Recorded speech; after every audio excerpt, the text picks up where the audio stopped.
morning, guys. My name is Crystal, and welcome to my YouTube channel. Good morning, viewers.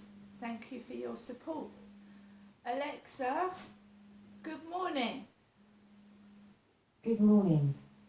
Earth date, March 26th. Captain's log. This day in 1931 saw the birth of Leonard Nimoy, actor, musician, and the finest first officer a starship could wish for. Alexa, celebrity birthdays.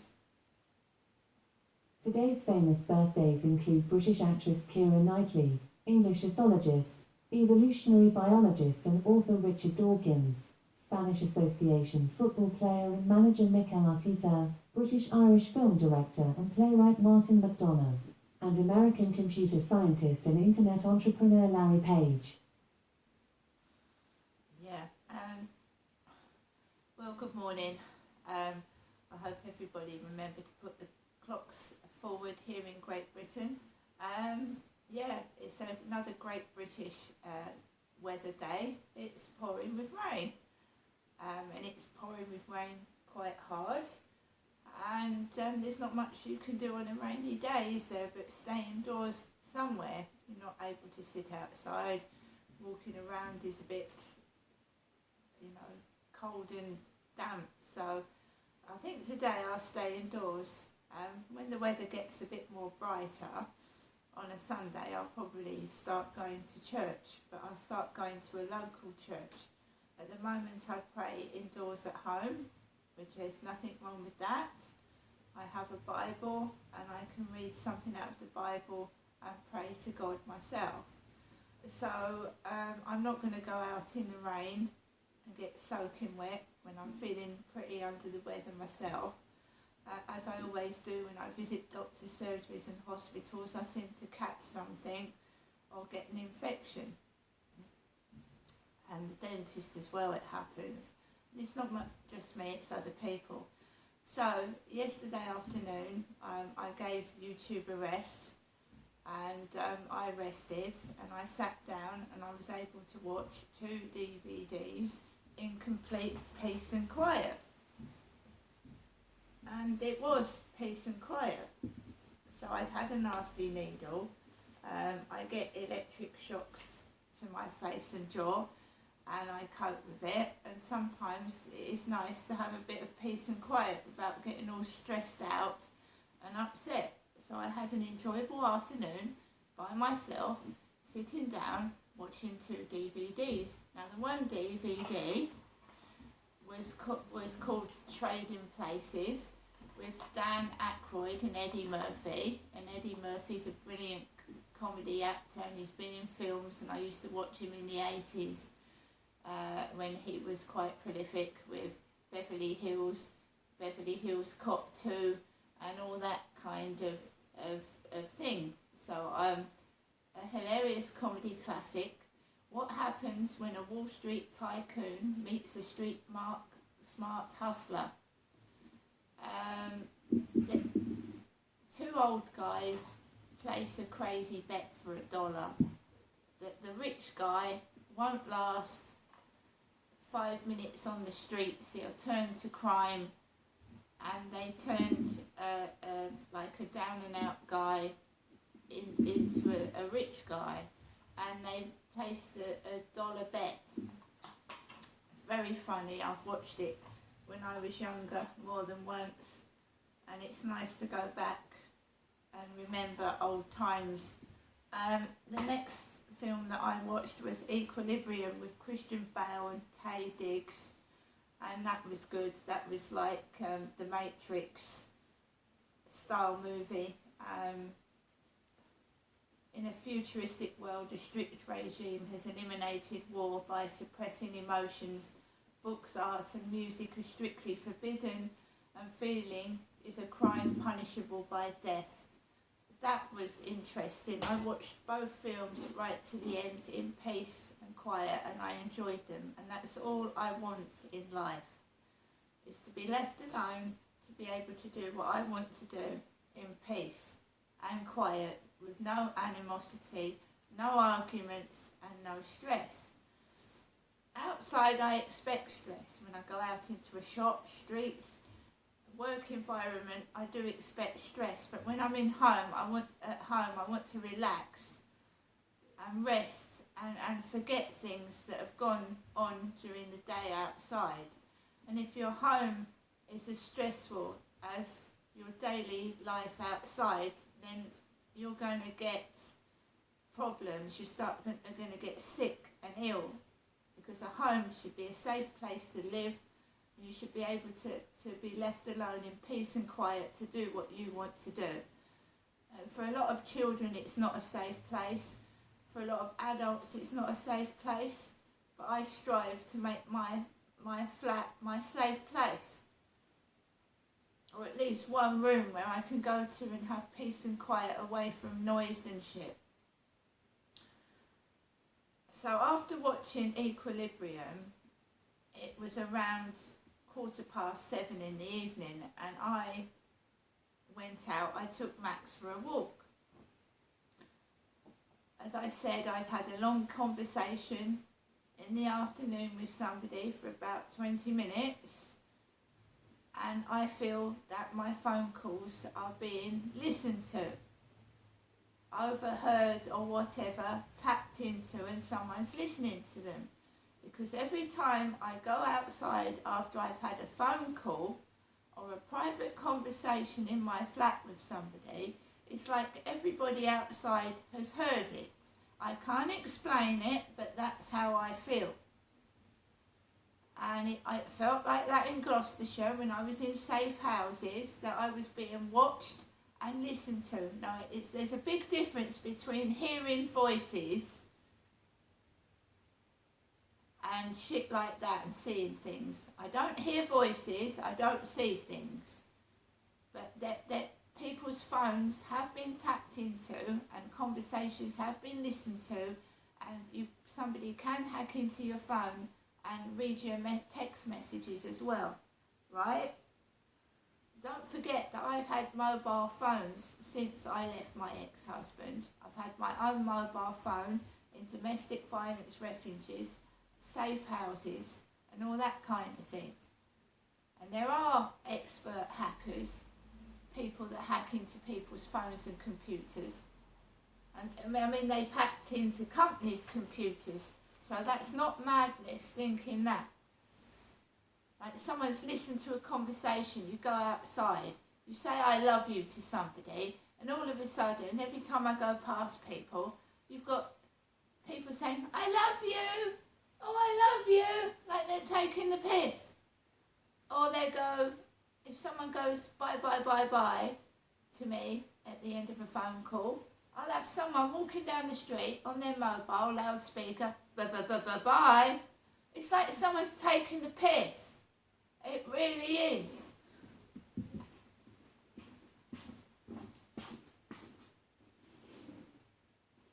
And I'm not the only one that's thought it when someone's been like staying with me. Someone's also said the same thing. Mum, it's like someone heard what we've said. It's not just me. And it makes you not frightened to have people in your flat, but it makes you wary that people are or could be listening to private things you're saying to people. And it's no good asking somebody to look into it, because we all know that there's bent police. Police involved in it as well, and God knows who else.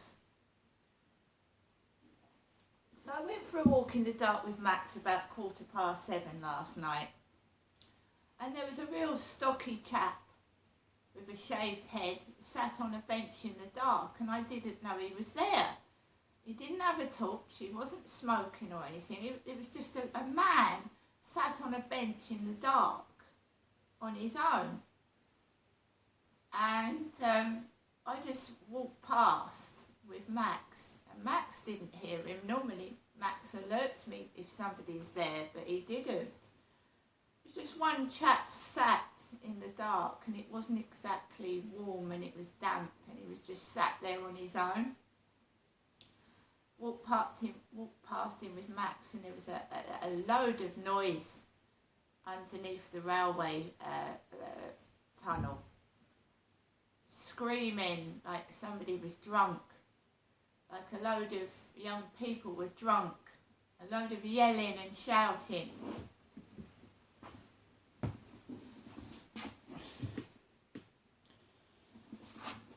So I didn't go onto the field because it was pitch black, and if someone could be sat in the dark and you can't see them, there could be somebody on the field in the pitch black that you can't see. So I returned home from whence I came the same way, and just felt hostile. It didn't feel very nice last night when I went outside. It felt hostile. I'd had a private phone conversation, and it's like people get jealous when I've spoken to someone. That's what it feels like.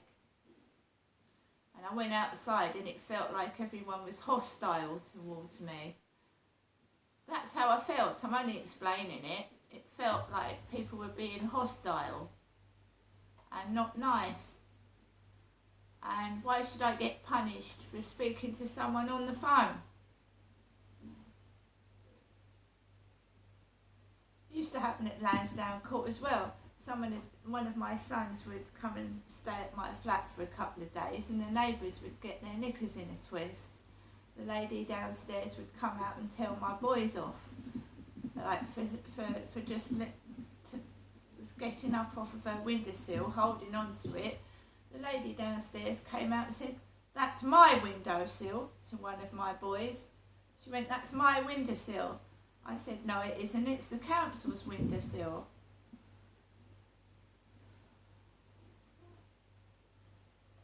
A word of a lie, she kept coming out. Every time I had my son come to visit me, the woman downstairs used to come out and tell him off for no reason.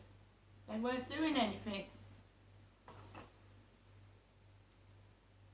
I'll tell you one funny thing. My son came in up the stairs to the flat and he went, "Oh shit," because he nearly tripped. He went, "Oh shit," because he nearly tripped. The lady downstairs from me came out and she went, "You swore." Oh, he went, "Oh, sorry." The next day, I comes downstairs to collect a parcel, and the woman is in there talking to herself quite loudly, and she's going, F, you know, the fuck word. She's swearing. It's weird. It was weird living above that woman. It was really weird.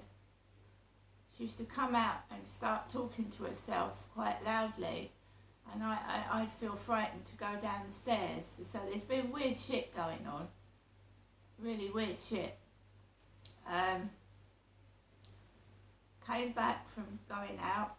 It's been absolutely peace this weekend. I can't believe it. It's completely different to last weekend. I just sat, put the telly on, played a couple of games, remembered that the clocks were going forward, so I'd have to go to bed a bit earlier. And I've woken up like peace, quiet and peaceful.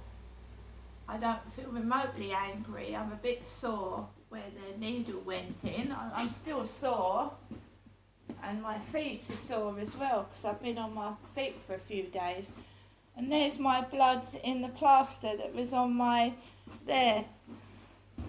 So that would have been on there, and it was like, that's how the plaster was on my arm yesterday, which was sore, and that's the blood that came out, which I can now throw away. I'm a human being. I've got feelings. I should be allowed to speak to people without people getting jealous and funny because I've spoken to someone. I should be able to have people visit me and be left in peace. But it's like some people get their arse out because I have a bit of company, and I hope they're happy now because I've got no company at all. I don't see anybody apart from my mother at Durrell Gardens. As soon as I do see somebody, I get, it's like I feel my ex-husband was pinched off me by another woman. Although he was he had bad temper, and I feel like I had my children and my husband pinched off me by a bitch. But it really doesn't matter now because I've moved on. And I still see 2 out of 4 of my kids, which is better than none. And you've just got to move on in life. I definitely can't have children now anyway, and I wouldn't want children. I mean, my last child was in 2005, and I'm quite happy. Kids are a handful, and babies especially. You've got to be a responsible adult to have a baby, because you've got to care and look after that baby. And it's difficult when you're a first-time parent looking after a child. It's a learning curve, and you shouldn't be punished for it either. So, I mean, it's like somebody wants me to have completely nothing and no company and be completely miserable. And who the fuck is it? Because it's not a nice feeling to be on your own with nothing and completely miserable. And you haven't done it to me, whoever you are. Not yet. Not yet. Because I plan to get out of this dump, move, and it is a dump. It's like a Fort Knox prison. It's like I'm in jail with inmates. I have to force myself to get out of here every morning. There's so many doors and locks, it's unbelievable. And the post box is locked, the meter cupboard's locked, the bike shed's locked, everything's locked with keys.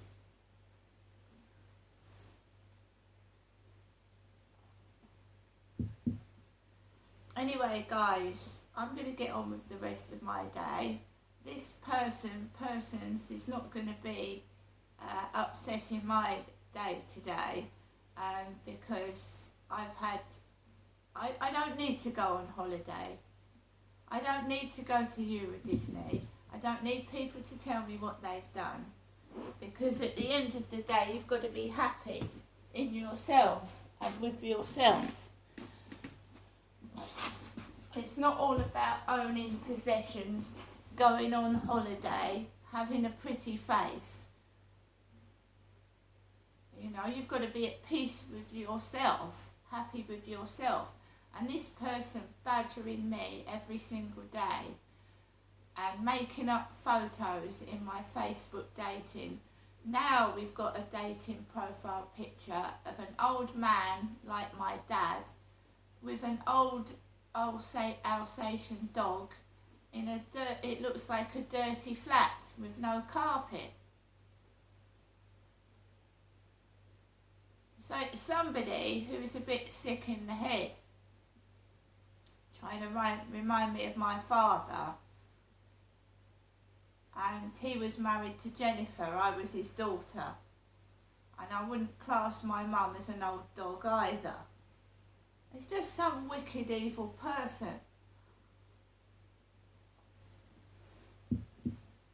They won't let me meet anybody, because as soon as I do, if somebody comes up to me and starts talking to me, you'll get, especially women, try and stop the conversation. Someone will either come and butt in and push me out the way, or something will happen so I'm not able to talk to that person anymore. And I can prove it, but I don't really get to meet that many people anymore because of my circumstances and my illness. I don't feel my life's been ruined. I have got a quality of life. I mean, today I could go to church if I wanted, but the weather is abysmal. I make my decisions, nobody else does, and I'm nobody else's property, nobody owns me, and I've signed no contracts to be on television, no contracts to appear on anything. So if anyone's forged my signature or entered me into things without my permission, they're obviously going to get into trouble and face a prison sentence. because I believe when I go outside with all these exclusive number plates and the shit that's going on about the devil 666, that it's just not real, and a doctor's nurse does not get all tarted up. And maybe in Carry On Nurse she has her breasts hanging out and all makeup and fucking like Barbara Windsor, but not in a normal doctor's environment. You don't. You dress like a nurse, not a tart. See you later.